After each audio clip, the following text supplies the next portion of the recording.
Hello students, बात करते हैं रेस्पिरेटरी सिस्टम की।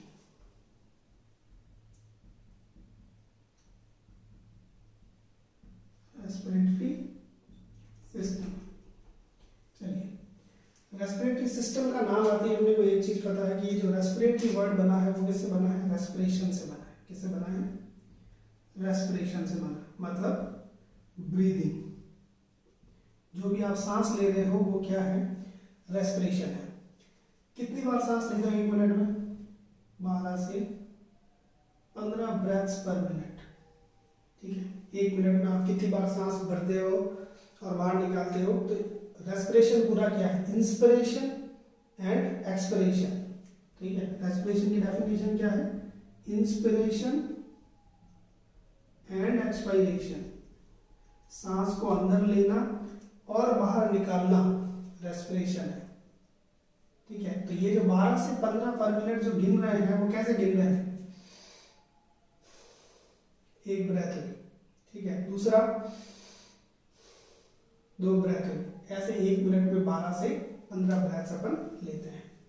चलिए बात करते हैं कि रेस्पिरेटरी सिस्टम जो है वो किन किन ऑर्गन से बना हुआ है, तो कैसे सांस अंदर जाती है, कहाँ तक जाती है। तो अपन कह रहे हैं कि सबसे पहले आप जो सांस लेते हो कहाँ से लेते हो? नाक से लेते हो, राइट, और मुंह से भी लेते हो सांस। ये तो हो गया आपका, ये मैंने आपका हेड बनाया है। ठीक है, तो यहाँ से तो हुआ नाक, तो नाक से क्या गई? सांस गई, तो नाक के पीछे क्या है? तो ये कैविटी है, ठीक है, और ये पीछे जा रही है। फिर ये मुंह से भी सांस आई है, ये भी कहाँ आ रही है? पीछे आ रही है, राइट। चलिए, तो अपन कह रहे हैं एक तो क्या है? सांस किससे जा रही है? नोज से जा रही है, और किससे जा रही है? माउथ से जा रही है। चीज क्लियर होगी। खाना सिर्फ किससे जा रहा था? माउथ से जा रहा था, डाइजेस्टिव सिस्टम में अपन ने पढ़ा। पर हवा कहाँ से? नाक से भी जा रही है और माउथ से भी जा रही है। अब बात करते हैं कि नाक के अंदर जब गई तो यहाँ पे खूब सारे साइनसेस होते हैं। क्या होते हैं? साइनसेस। कितने साइनसेस होते हैं? 4 साइनस होते हैं। ठीक है, जिसमें इन्फेक्शन हो जाता है तो कहते हैं साइनोसाइटिस हो गया। लोग कहते हैं ना भाई जुकाम हो गया, नहीं मेरे को तो साइनस है। ठीक है, तो वो नाक के पीछे की तरफ स्ट्रक्चर है, कैविटी है, जिसके कहते हैं साइनसेस हैं। और कितने साइनस होते हैं? 4 साइनस होते हैं। कौन कौन से? Frontal, maxillary, ethmoid and spinal, ये 4 साइनसेस होते हैं। चलिए, फिर क्या हुआ? ये नाक से हवा गई और पीछे जाके कहाँ खुलती है? नेजोफेरिंक्स में खुलती है। कहाँ पे खुलती है? नेजोफेरिंक्स में। ठीक है, फिर क्या हुआ? यहां से माउथ में हवा आई, वो भी कहाँ गई? इस फेरिंग्स में गई। इस फेरिंग्स का नाम दिया अपन ने ओरोफेरिंक्स। क्या नाम दिया? ओरोफेरिंक्स। फिर यहाँ पे लैरिंग्स में गई, और लैरिंग्स क्या है? वॉइस बॉक्स है अपना। ठीक है, वॉइस का प्रोडक्शन करता है। तो यहाँ पे गई तो इसको कहा लैरिंगोफेरिंक्स। क्या कहा? लैरिंगोफेरिंक्स कहा। तो ये तो हुए सब फेरिंग्स के पार्ट, 3 पार्ट, राइट। अब आगे जो हवा है वो किसमें जाती है? यहाँ पे 2 पाइप है, जिसमें खाना जाता है वो तो क्या है? इसोफेगस है, और जिसमें हवा जाती है वो ट्रेकिया है। ये आगे जाके कहाँ खुला? ठीक है, ट्रेकिया में खुला। किसमें खुला? ट्रेकिया। ट्रेकिया। और ट्रेकिया क्या है? विंड पाइप है। कैसी पाइप है? विंड पाइप है, राइट, हवा की नली है ट्रेकिया। ठीक है, ये आगे दिख रहा है आपको, ये। ठीक है, लोग यहाँ से दबा देते हैं तो मर जाता है इंसान। ठीक है, तो वो दबा किसको रहे हैं? ट्रेकिया को दबा रहे हैं, तो ये ट्रेकिया। ठीक है, श्वास नली, विंड पाइप जो है वो ट्रेकिया। तो नाक से हवा जाओ चाहे मुंह से जाओ, वो सीधी कहाँ पे गई? ट्रेकिया पे गई। ठीक है, फेरिंग्स से होते हुए। अब जब आगे जब गई ट्रेकिया से, तो ट्रेकिया जो है वो 2 पार्ट में डिवाइड होता है।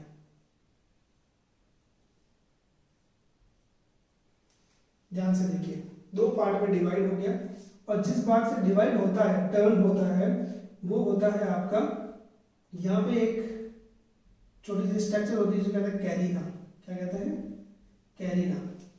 ठीक है, करीना नहीं, हीरोइन नहीं। ठीक है, करीना की बात कर रहे हैं, CARINA, करीना। ये जो है वो कफ रिफ्लेक्स के लिए रेस्पॉन्सिबल होती है। आप जो खांसी करते हो कुछ अटक जाता है तो, ठीक है, तो वो करीना जो है वो कफ रिफ्लेक्स के लिए रिस्पॉन्सिबल होती है। और यहाँ से ये ट्रेकिया जो है वो 2 ब्रोंकस में डिवाइड हो जाता है। क्या हो जाता है, 2 ब्रोंकस में डिवाइड होता है, राइट। तो यहाँ पे बनता है आपका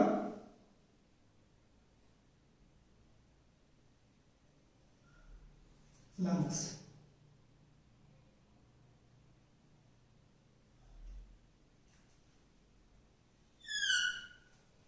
देखिएगा ये मैंने बना दिया आपके लंग्स। अब इस लंग्स में क्या है,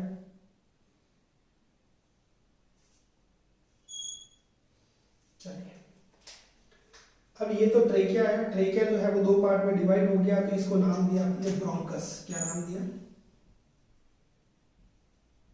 ब्रोंकस, ठीक है। एक हो गया राइट ब्रोंकस और एक हो गया लेफ्ट ब्रोंकस। ये कौन सा हो गया, राइट, और ये कौन सा हो गया, लेफ्ट। अब राइट और लेफ्ट में क्या है, देखो डायग्राम के अंदर क्लियरली दिख रहा है आपको कि राइट वाला चौड़ा है और छोटा है, जबकि लेफ्ट वाला लंबा है और पतला है।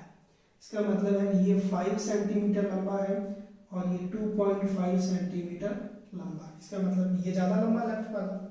इसका रीज़न क्या है, इसका रीज़न है कि यहाँ पे हार्ट प्रेजेंट होता है, तो ये हार्ट को क्रॉस करके फिर लंग्स में जाता है, इसलिए लंबा है। ये 2.5 है, ठीक है, छोटा है, तो ये इस तरफ भी है, राइट की तरफ, पर इसको छोटा दिया है तो फिर इसको क्या कर दिया, मोटा कर दिया। तो मोटा क्या, तो यहाँ पे क्या आ सकता है, जितने भी इन्फेक्शन होते हैं वो सब यहाँ ट्रैवल करेंगे। तो मोस्टली जो टीबी देखी जाती है वो राइट लंग में ज़्यादा होगी लेफ्ट लंग के कंपैरिजन में। चलिए नेक्स्ट बात करते हैं। अब ये जो राइट ब्रोंकस और लेफ्ट ब्रोंकस है ये आगे और डिवाइड होते रहते हैं, ठीक है, ये और डिवाइड होते रहते हैं। उसको कहते हैं ब्रोंकियोल्स। क्या कहते हैं, bronchioles. Bronchus divide into bronchioles.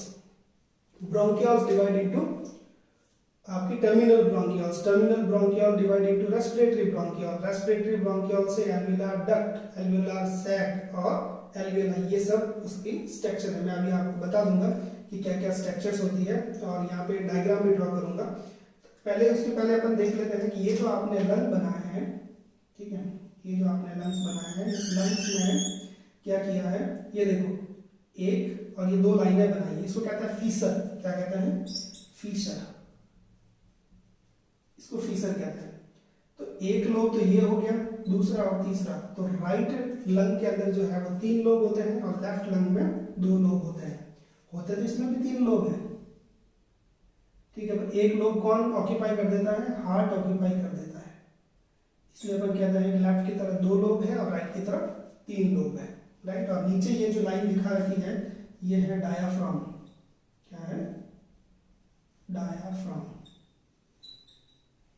ठीक है, बहुत इंपॉर्टेंट चीज है कि डायाफ्राम, राइट। आपका रेस्पिरेशन जो चलता है वो इसके भरोसे है। तो डायाफ्राम जो है वो क्या है, बेस बना के रखा हुआ है, इसलिए आप सांस ले पा रहे हो, तो ये होता है डायाफ्राम। अब बात करते हैं ब्रोंकस ब्रोंकियोल्स की। तो ये क्या होता है कि पहले तो ट्रेकिया किस में डिवाइड हुआ, ब्रोंकस में, फिर ब्रोंकस किस में डिवाइड हुआ, ब्रोंकियोल्स में, ब्रोंकियोल किस में डिवाइड हुए, टर्मिनल ब्रोंकियोल में, टर्मिनल ब्रोंकियोल किस में हुआ, रेस्पिरेटरी ब्रोंकियोल में, रेस्पिरेटरी ब्रोंकियोल जो है वो किस में डिवाइड हुआ, एल्वियोलार सैक में, सैक किस में हुआ, सॉरी एल्वियोलार डक्ट, फिर एल्वियोलार सैक और एल्वियोलाई। और इसी एल्वियोलाई को बोलते हैं कि एल्वियोलाई इज द एनाटॉमिकली और फिजियोलॉजिकली बेसिक यूनिट होती है रेस्पिरेटरी सिस्टम की। क्या होती है, बेसिक यूनिट होती है आपकी रेस्पिरेटरी सिस्टम की। एल्वियोलाई कैसे दिखती है, तो एल्वियोलाई आपकी, एक एल्वियोलाई की अगर डायग्राम बनाओगे तो ये ऐसे दिखती है आपकी, राइट। अब इसके अंदर एक तो ये सेल होती है, फिर दूसरी सेल्स और होती है यहाँ पे, ठीक है। तो ये तो होती है टाइप फर्स्ट सेल, ये होती है टाइप सेकेंड सेल। अपने जो काम की चीज है वो टाइप सेकंड सेल है, क्योंकि ये क्या बनाती है, सरफेक्टेंट बनाती है।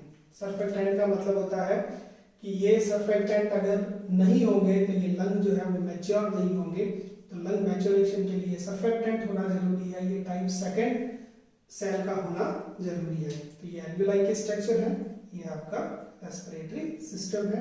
और इसके आगे की जो है वो मैंने आपको बता दी कि bronchus divide into bronchials, bronchials, terminal bronchial, फिर respiratory bronchial, alveolar duct, alveolar sac and alveoli के अंदर डिवाइड होगा। नेक्स्ट बात करते हैं फिजियोलॉजी ऑफ रेस्पिरेशन की। फिजियोलॉजी ऑफ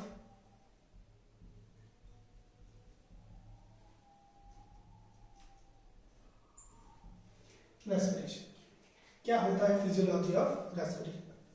इसका मतलब है कि नॉर्मल रेस्पिरेशन कैसे लेते हैं, सीधा सा मतलब है। फिजियोलॉजी मतलब फंक्शन से लेना देना है अपना, और रेस्पिरेशन कैसे होती है फंक्शनली वो अपने को देखना है।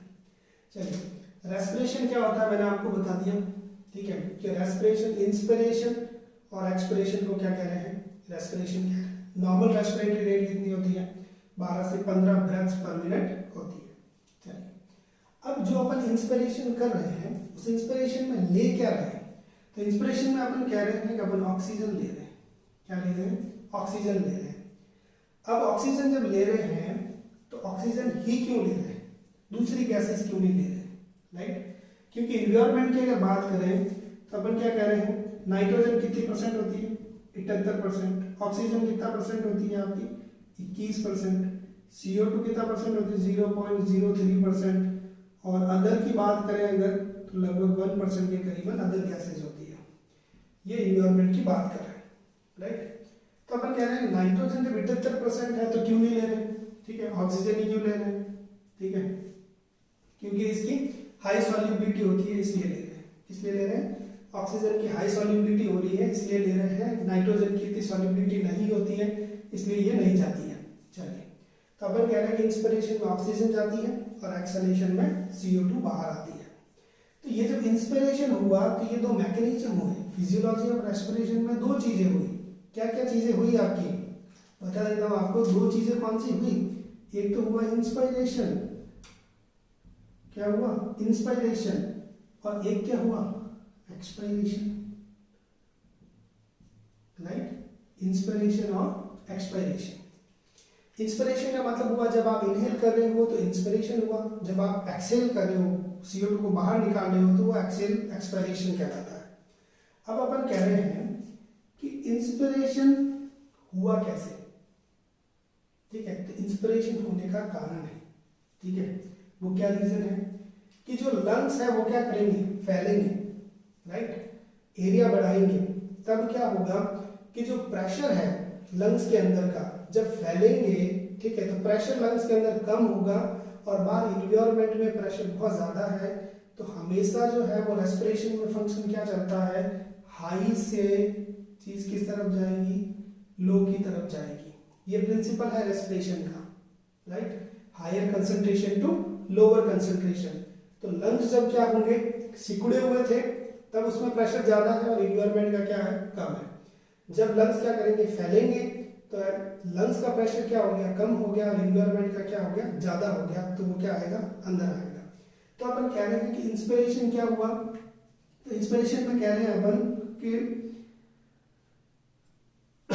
सॉरी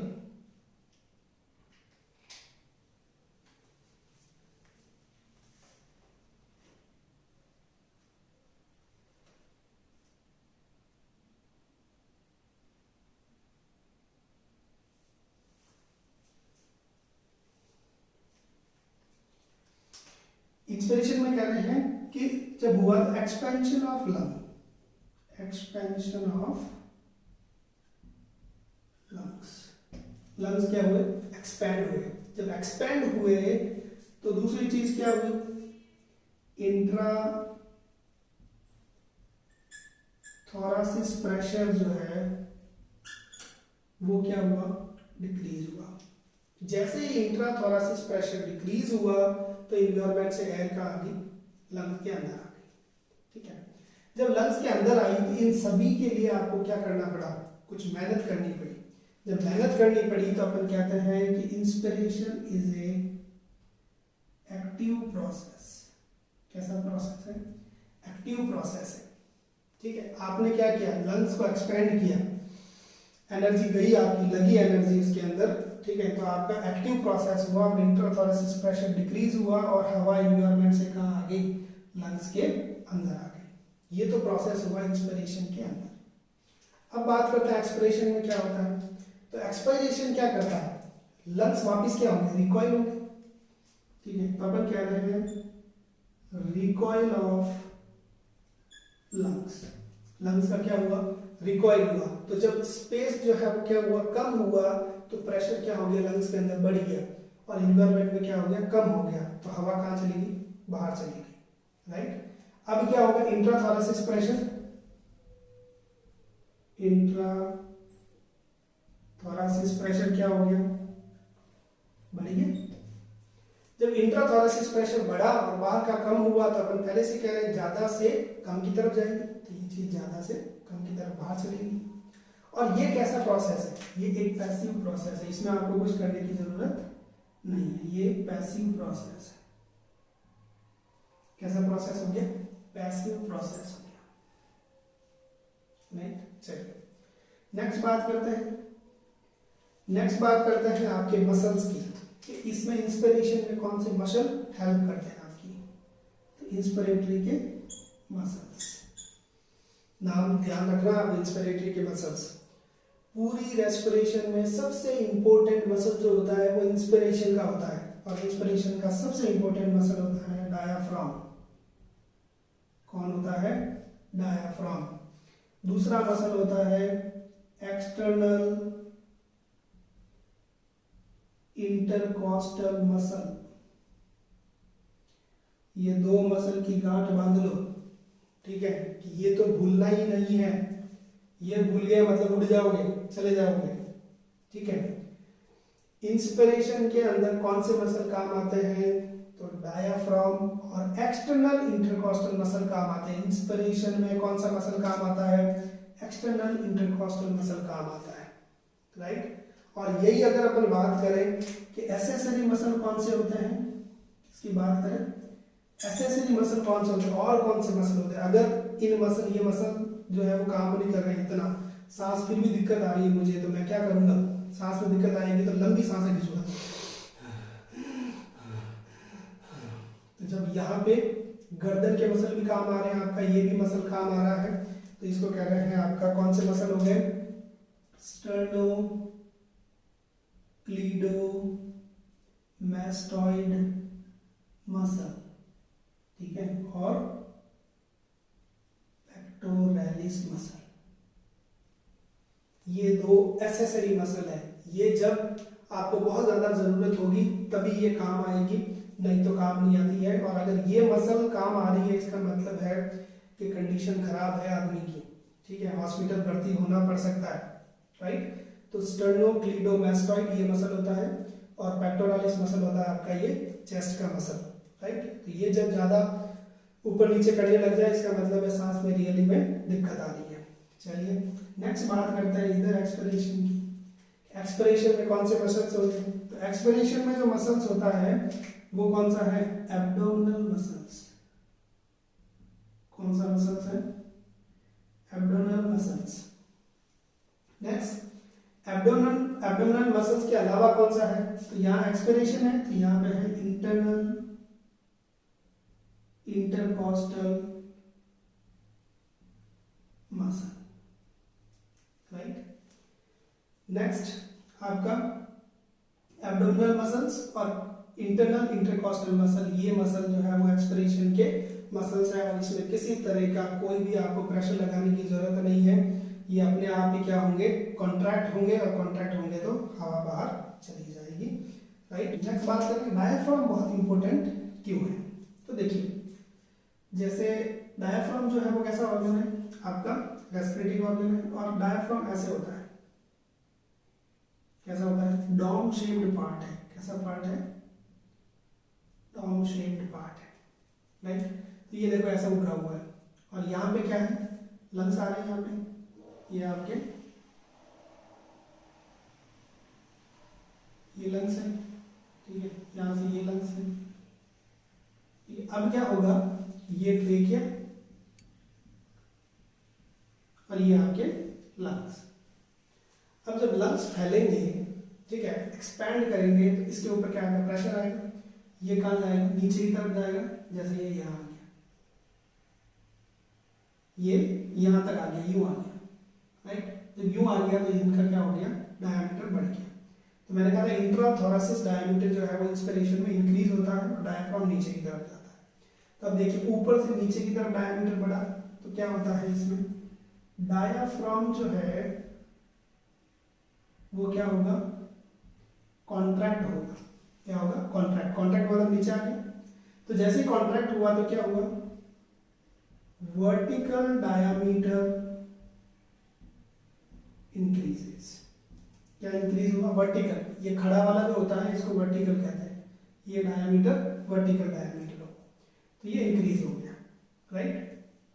चलिए नेक्स्ट बात करते हैं सेकंड, किस मसल की, एक्सटर्नल इंटरकॉस्टल मसल की। External intercostal muscle. जब एक्सटर्नल इंटरकॉस्टल मसल की बात कर रहे हैं तो वो क्या करेगा, इन रिब्स को क्या करेगा, बाहर की तरफ खींचेगा, राइट। जब सांस लेते हो तो ये क्या हो रहा है, चौड़ा हो रहा है सीना, तो ये साइड से चौड़ा करता है। कैसे करता है, साइड से चौड़ा करता है।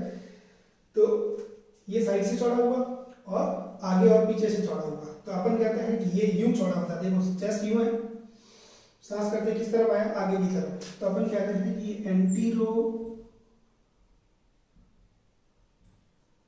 पोस्टीरियर डायमीटर क्या हो जाता है, बढ़ जाता है।